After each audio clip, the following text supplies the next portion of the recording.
chapter 4.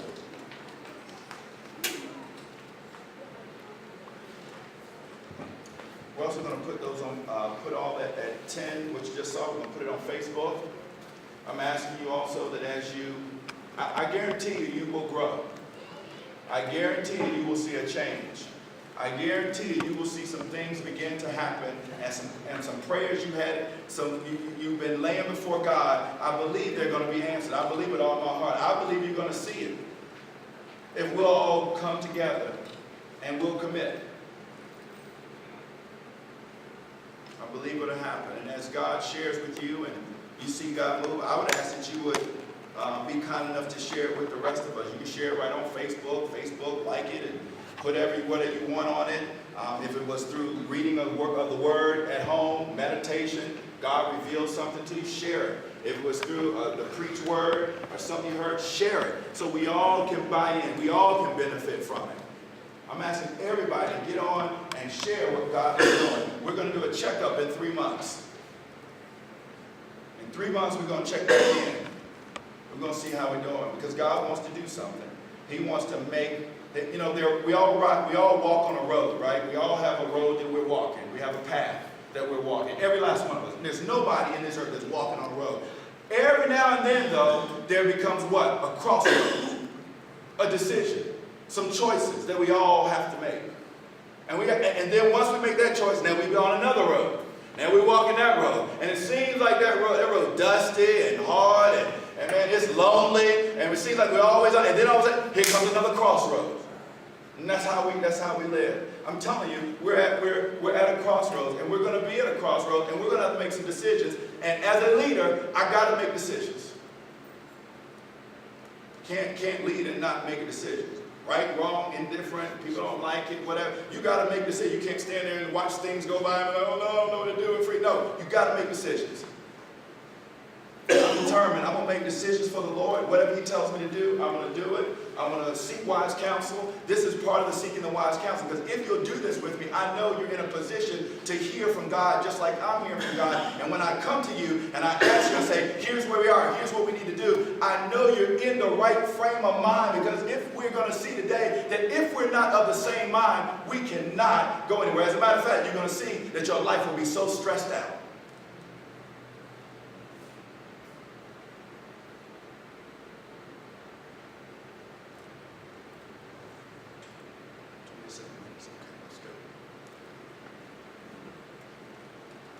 So,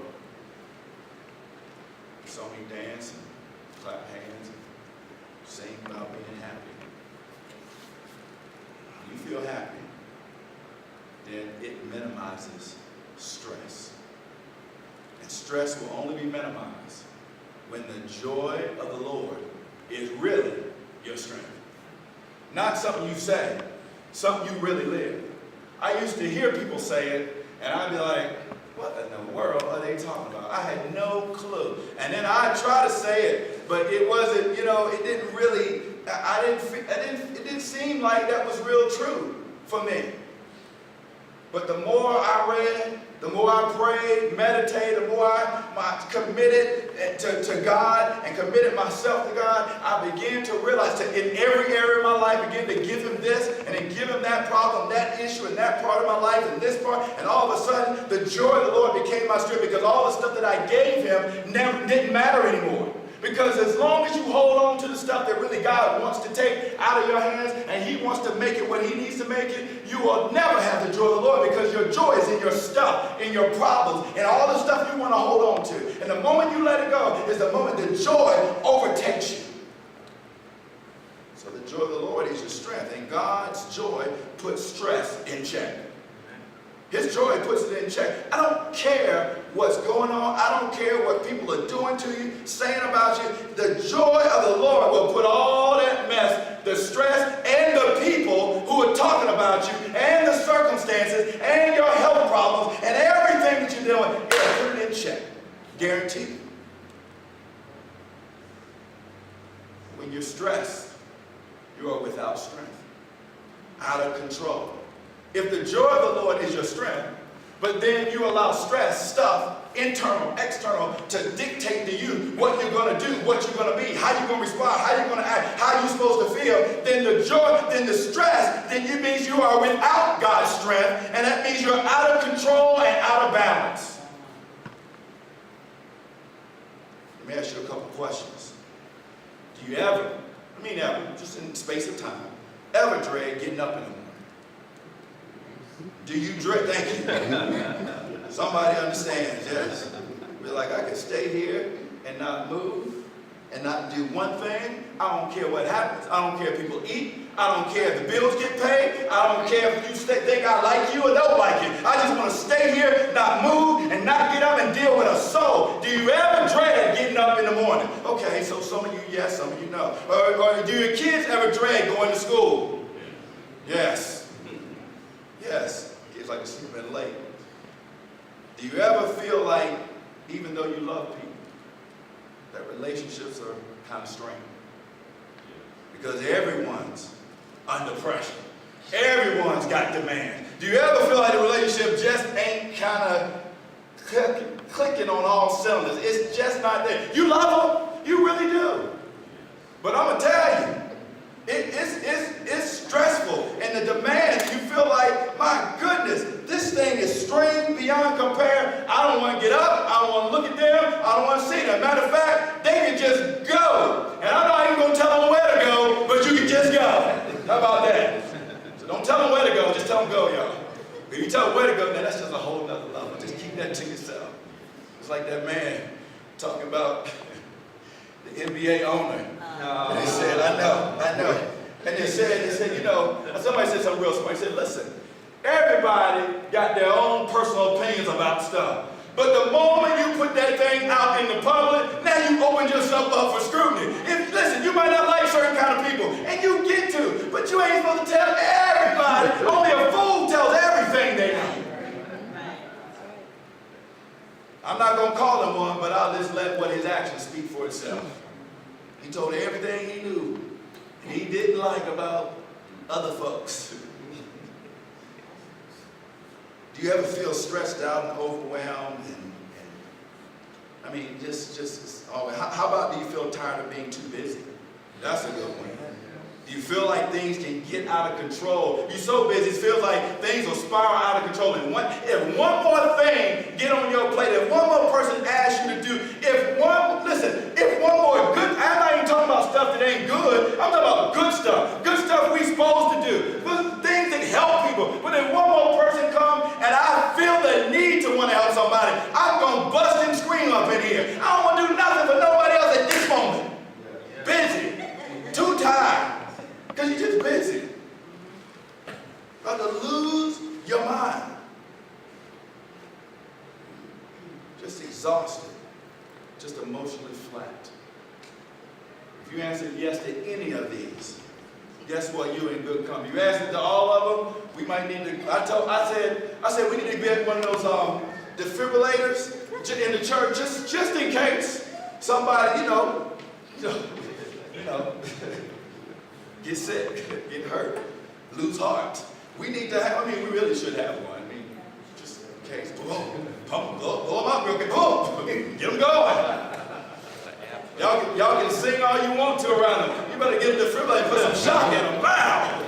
Get them going again. But if you answer yes to any of those things, guess what? You're in good company. 4 out of 5 Americans who all report that they need to reduce stress in their life. The Institute of Stress estimates that the economy every year, get this, loses $100 billion due to stress-related issues in people's lives. Stress does that? $100 billion? It's affecting our economy. And it's obvious that we need less stress in our lives. Let's define what stress is. Let's talk very specifically, we will, about what causes it. Then we're going to talk about how in the world it affects us, and specifically in the context of relationships. We're going to talk about some of the internal stresses, how anxiety produces stress. In essence, here's what stress is.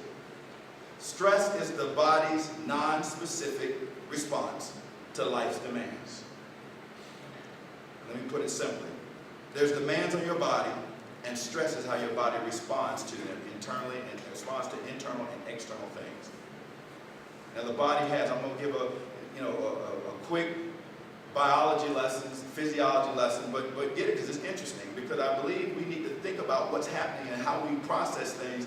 I think it can help us to begin to cut off stress at the pass. So the body has a wonderful autonomic nervous system. The part of the nervous system that operates on its own is automatic, all right? And one part of it is called the sympathetic nervous system, which is the general alarm. This is the fight or flight response. This is the part that responds to emergencies. That part, the sympathetic nervous system. The second is the parasympathetic. This causes you to relax and has to do with renewing and rest and relaxation and healing and physical repair and physical regeneration. And those two things are operating back and forth.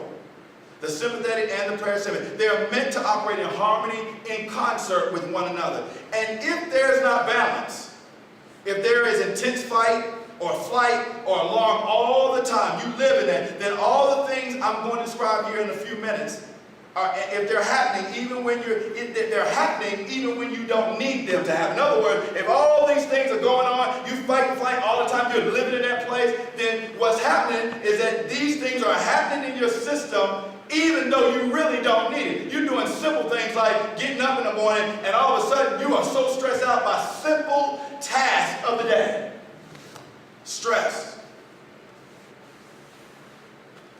And that's what the experts are saying is happening, especially in America. Stuff like video games, the technology that's out there. We got technology for everything. I mean, there's a gadget for a gadget. I mean, there's everything in that. Did you know there's a study out for small children? We were going to get Zoe a little, they got little tablets for kids, so they figure you're not going to get them an Apple iPad or what's the other one, the Samsung Galaxy or whatever it is. They figure you're not going to spend that kind of money, so they make these little cute ones for kids, loaded up with little, they call educational games, ABCs, 1, 2, 3. Oh, that's good, educational, right? But did you know that they did a study on small children and toddlers that they said that when children use technology at a small age, in particular toddlers, is that it can stunt and impair brain development. Let me make it plain. Your kid can end up dumber than what they may already gonna be. Let me just make it plain. Since people want to sugarcoat everything. But the truth of it is, well, okay, is that not what can stunt and impair? We want to make it all nice and colorful and pretty. That's what the research is. It can stunt and impair your child's brain development. They're stupid. They don't know nothing. They can't learn. They're struggling learning things. Now, I don't really mean kids are stupid. And what I am saying is that your processing of information becomes limited. Then when you go to school, you wonder why a kid is having a hard time concentrating, focusing, picking up information quickly, why they don't learn like you learn and like other people learn. You know what? And I'm telling you, it hurts us. This technology-driven culture that if we keep feeding and feeding and feeding, what happens is it takes control of us. It literally has a hold on us. We can barely get in a car. You ever seen people get together? They're going out together, sitting down together, and as soon as they sit down, everybody's pulling out. I see parents at games going to watch their kids, and as soon as they sit down, I'm like, really? You're kidding me. Y'all don't tell them. I told my wife, I said, when we get ready to go somewhere, don't get in the car and just automatically start open your phone and text it. We're going to have talk time. We're going to talk in the car. Amen. And then I get in there and say, that's what we talk about. What we going to talk about? I don't know. Just be quiet till something comes up. We don't know, but we don't give it a chance because sometimes, conversation is not. It's not like forced, but if you always into something else, you never let your mind relax so that you can think, listen, whatsoever things are good, lovely, pure, of good report, think on these things. Not whatsoever is moving, texting, caricatures, emoticons, all that stuff. Don't do those things. That's not what the word says. I'll tell you 5 or 6 specific things that happen when the fight or flight system happens. Digestion slows so blood can be directed to the muscles in the brain. For example, if someone jumped out of the dark alley to attack you, or one of your children was caught up under a car, or someone was chasing you for your life, the body has certain things that occur biologically that allow you to have strength and focus and ability that you don't normally have at any other time. Anybody ever been there where you had to, something really bad happened and you had to muster? I've been there. Now I must say, the one thing that comes to my mind, the time I was there was a place I shouldn't have been anyway, so, but it came, I was able to do what I needed to do and get out of there. That's what came to my mind. But my point is still the point. I had this supernatural strength that I'm going to tell you, y'all probably would be talking to me right now. I've been under, 6 feet under. But that's what happened. That's how the body works. Also, here's what the body does. The blood flows, and then it stops the blood in your stomach, and it flows directly to your muscles. So what's happening, it stops it to your stomach. You need to react. I heard a story not too long ago about, I think a mom or somebody, a kid was trapped under a tire or something, and she literally moved the car. You say, how does a woman move a car? Because her kid is under there, and she said, every bit of ounce of blood and oxygen went to every bit of puny, scrawny little muscles she may have had, and she moved that thing off her child. Guess what? After it was over, she was just a normal, mild-mannered mom. But she needed it. That's how the body works. And it moves directly to the muscle. Second, your breathing becomes much faster. That's obvious. We've all been there. If you've been out of breath because you're under pressure, that's why. That's what's happening. That's all. So all the oxygen can go to your blood and to your muscles. Also, the heart speeds up. The blood pressure soars. Blood to the parts of the body that need it. That's why if you've ever had butterflies, ever got nervous or something, it's because it's a stressful moment, and then your body responds. As a matter of fact, it's like your stomach is shut down because all the oxygen and air and the blood flow that takes oxygen to the muscle is going everywhere else but in your stomach, and you feel sick. There's no oxygen there. There's nothing in there to stabilize things. The heart's pounding. It feels like the wind is knocked out. Those are all the symptoms of your body telling you that it's ready, or time to fight, or time to flee.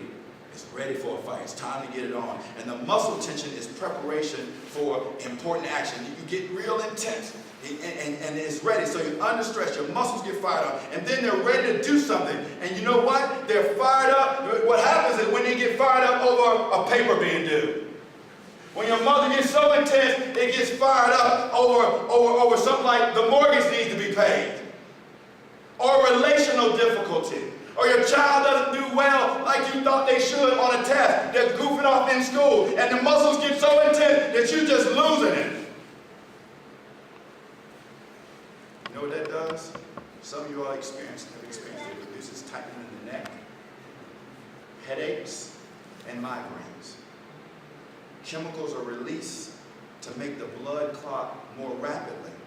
So that if you were in a fight or an accident, you know why it does that? So that if you're in a fight and you get a wound or a cut, you don't bleed to death. It's a survival mode. And that's what happens. Finally, sugars and fats are poured into the blood to provide fuel for quick energy. And then hormones are elevated during the stress response. Norepinephrine and epinephrine, which is what we commonly call adrenaline. That's the adrenaline. That's the thing that even when you're hurt, you're able to still play through the pain. That's when, even though you're emotionally hurt, but somehow you get some adrenaline to get through and go to work anyway and do a great job and present that presentation, even though you've been emotionally hurt. It's the adrenaline that kicks in that allows you to do what ordinarily you couldn't do. Then comes the cortisol, and it acts to aid in the preparation for vigorous activity. You need it in order to expend a lot of physical activity. You're going to run a marathon, you're going to run a big race, a sprint, or you're going to play a big game. But unfortunately, one of the functions of cortisol is to break down lean tissue for conversion into sugar as an additional source of energy, and it blocks the removal of certain acids in the bloodstream. Now, we already said that the stomach has already pushed out all the blood and all the stuff out because it goes to the muscle, and now you got this acid sitting in the stomach, and now you got ulcers. Forms right there in the stomach. So emotional stress responses producing an excess of cortisol. lacerations in the stomach. In a recent Stanford study, what we learned is when people are under stress for long periods of time, what you actually do is you live in this fight or flight mode. It's just normal. So you wonder why you say something to certain people and they fly off the handle. It's like they're ready to fight you. Like, wait a minute, what in the world is going on? I just asked you what's for dinner. Jeez. Just trying to help them out. Then you add the caffeine to it, add a little emotional stress to it, and what happens is your body marinates in this fight or flight mode. Cortisol is going all through your body, and they found that there's 3 things that happens when you get this cortisol all in your body due to stress. It shrinks or kills your brain cells. Don't you think that children can't have stress? Again, now it stunts brain development, but also in full-grown adults, it can begin to kill what little good brain cells we probably have left. And that's not good. Second, it actually has the ability to unravel your chromosomes. In other words, the chromosomes, which really is, that's your DNA, is tightly wound together to work together. It has shown signs that stress at this level can begin to unravel the harmonious nature, the way chromosomes are made to work together. Your DNA begin to unravel them. And third, it causes you to get sick. That's simply, you got a low immune system. You always get the cold, always got a sniffle, always got some kind of something that you got to get medication from. This could be a product of stress. Not just, it's springtime. Yes, I know we do have effects of spring, but sometimes it's not that. Sometimes the stress, because of the immune system law, the body was meant to live in the spring without sneezing all over the place. It's interesting. I used to not could go out and cut grass without sneezing and just, get really bad. Swell, eyes, this has been years ago. And I had to wear a mask. And just couldn't, but I never took medication much. I never liked taking it much. And I don't know what happened between now, because now I can go outside, not one sneeze, cut grass, not one nothing, ever. Only thing I can attribute it to is that somewhere now, looking at the research, and now studying it based on what we're listening to today, is that I had a level of stress that I wasn't even aware of. That probably, because I never got medication. Listen, the truth of it is, I didn't even pray about it. Probably got rid of some stress that I didn't know, some things in my life that I maybe were aware that they were causing stress. I was aware of the things, got rid of them, and began to not allow the stress to dictate my life. And now I can go outside and stay all day. The pollen, as much pollen as I see on the car, it doesn't bother me. Because my immune system can handle it. Your immune system was meant to handle some of the stuff you're going with. All the stuff, really. Stress is very, very serious business. And when it comes down to it, it's external and internal issues. External things like when you change or change happens. Things change. Some people handle change poorly. You think that something's going to change, and all of a sudden, you get tight. Oh, gosh, what's going to happen on the job? They're changing positions. They want me to do something different. Oh my gosh, what's going to happen at the church? Oh my goodness, they're changing my kids' curriculum at school. What's going to, change. And we stress out. Any kind of change. Then there's relational difficulty, which is one of the highest ones. It produces stress. For many, work is your stress. It's the same word, work and stress. They kind of like go hand in hand.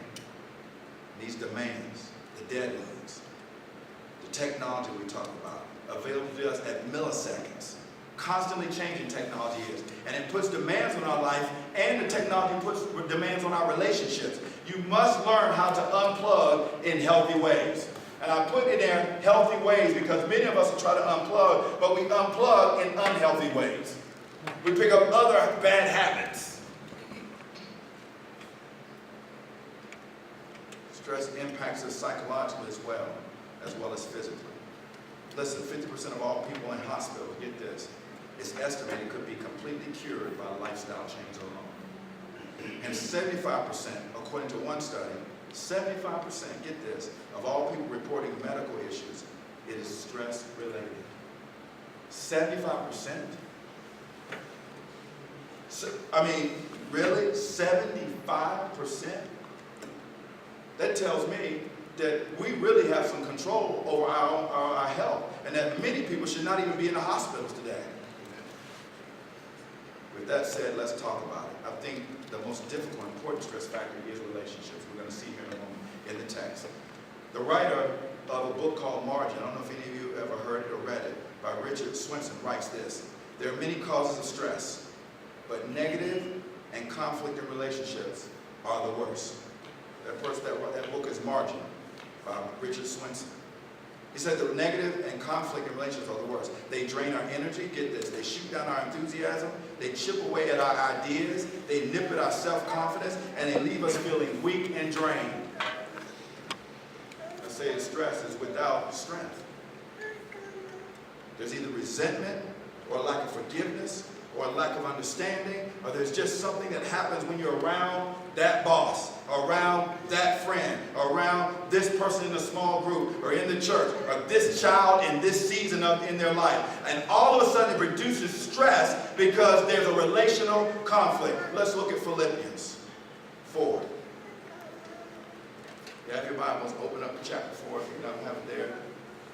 Here we're going to see Paul talks about a relational conflict that's going on in the church. Also, Paul sees the relational conflict that we're going to talk about, that he mentions here, as the same kind of conflict that you and I have, that we have as people. Not because someone is bad or someone's terrible. It's just because maybe it's miscommunication. Maybe it's just personality clashing. Whatever it is, the chemistry seems to be explosive, and bad things happen when you're around it. It seems not to go well. It may not even be intentional, but you feel rejected, and you feel unloved, and you feel like they think they're superior to you. And those things may or may not be true, but there is conflict in the relationship, and that kind of conflict produces stress. Now, if you notice in the text, we have it up.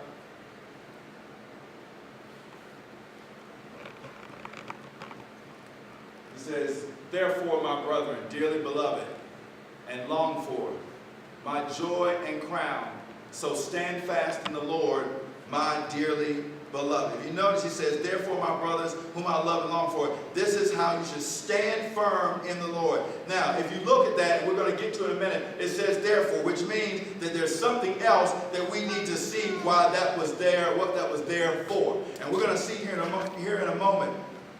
But then he goes on, next verse.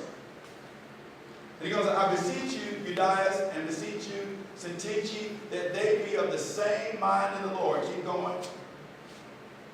And I entreat thee also, true yoke fellow, help those women which labor with me in the gospel, with Clement also, and with other my fellow laborers whose names are in the book of life. He tells me, he says, listen, these two women, they're having conflict in the church. They're not getting along. And what he commands them to do is that I beseech you to get on the same page, to be in unity, to get together, solve this problem. It's a plea for unity that Paul is making. He pleads with these two women.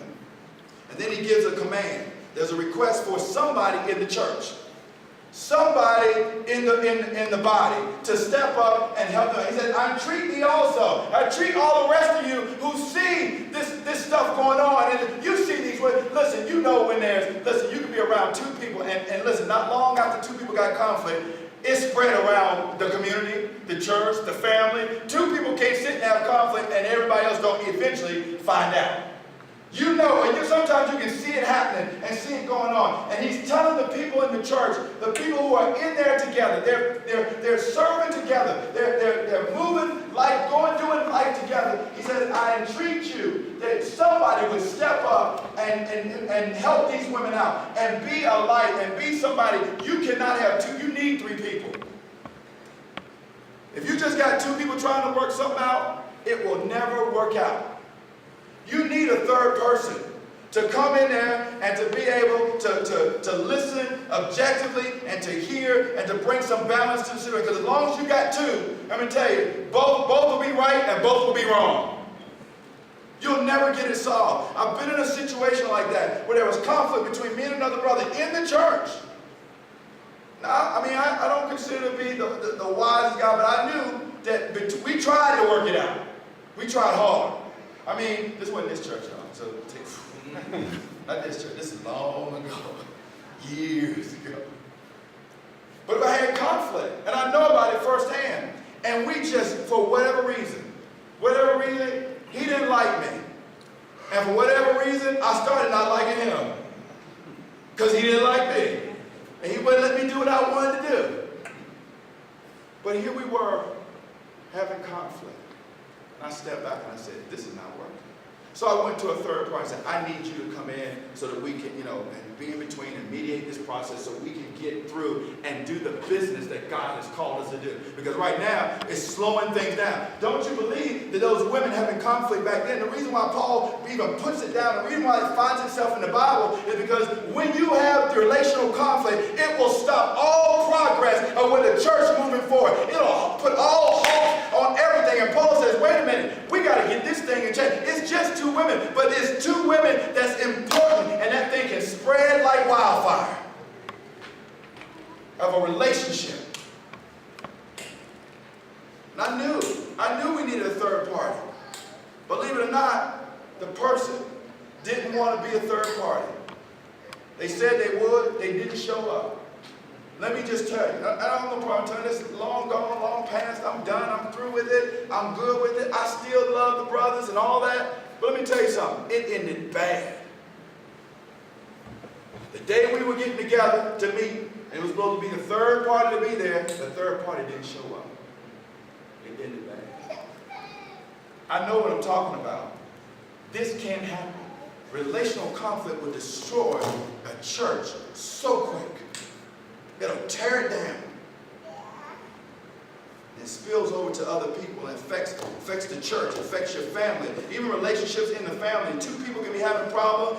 It could be a parent and a child. It could be a wife and a husband. But I'm going to tell you, people are standing by and they see it, they notice it, and it is a problem.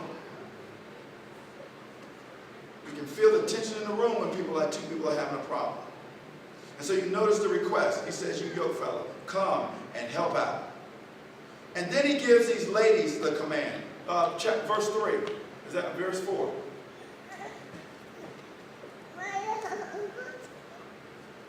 Rejoice in the Lord always. Again, I say, rejoice. It's what we started out. You got to be happy. You got to know you're happy. You got to have the joy of the Lord. Rejoice in the Lord. In other words, translation, get your focus off yourself, number one. And number two, get your focus off of this relationship. Take the focus. When you have a relationship issue, it causes stress. And if you want to relieve the stress, number one thing you need to do is you need to rejoice. And the reason why you got to rejoice is because it allows you to get the focus off of you and who's doing something to you. And then it also allows you to get your focus off the relationship. Because as long as the focus is on a bad relationship that's causing you stress, you're going to stay in a stressful mode. So rejoice in the Lord. Always, not sometimes, all the time. Rejoice so you can get out of this thing. You know what? I'm not going to go any further because our time is up. What time is it? It's 11:22. Let's see.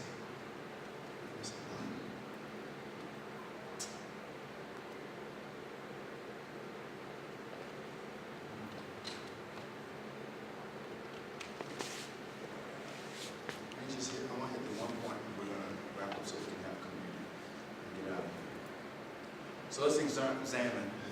Let's go back to the first verse. I want to just highlight. It says, therefore, my brother, dearly beloved, and long for my joy and crown. I want to focus on the next part. So stand fast. Here's a point I want you to take with you as well. It says stand fast. In other words, stand firm. Translation, keep the family intact. Persevere with one another. Stand firm for the duration, so that the foundation can be built. You are and we are on the foundation. Listen, we are part of the foundation of the church. And God said, Jesus told Peter, upon this rock, upon this foundation, I will build my church. Upon the foundation of what? A living, breathing epistles, walking, living people who are committed to Christ, who are in Christ. Christ is in them. He says, on this rock, on that kind of foundation, this is how I'm going to build my church. It's people walking together in community. It is to stand firm, to stand fast, and to keep the family intact. Why was it important? Because he was talking to a church, and he was talking to people who have a relationship issue in the church, and the problem was it was causing a point of stress. And as we go on throughout the next couple of weeks, you're going to see how bad the stress was, and then also how they're able to get through it and get over these relational issues in the church so they can do the work that God has assigned them to do. This is not a point of admonishment. This is a point Paul is doing to encourage us that you're going to have it, but here's how you get through it. Here's how you recognize it. Here's how you get over it, and here's the importance of it. If we don't do it, listen, you will not do anything worthwhile alone. I don't care who you are. Ask Dr. Banks if she could get that PhD alone. Nowhere in the world. Ask her husband, all right? I'm sorry, I said the wrong word. Ask her husband, Mrs. Banks. That's right, I helped her. Yes, but it's so true. Nothing worthwhile you will do, you will never do alone. Your family won't run alone. You won't do anything great in your family. You won't have a great family. You won't have a great career.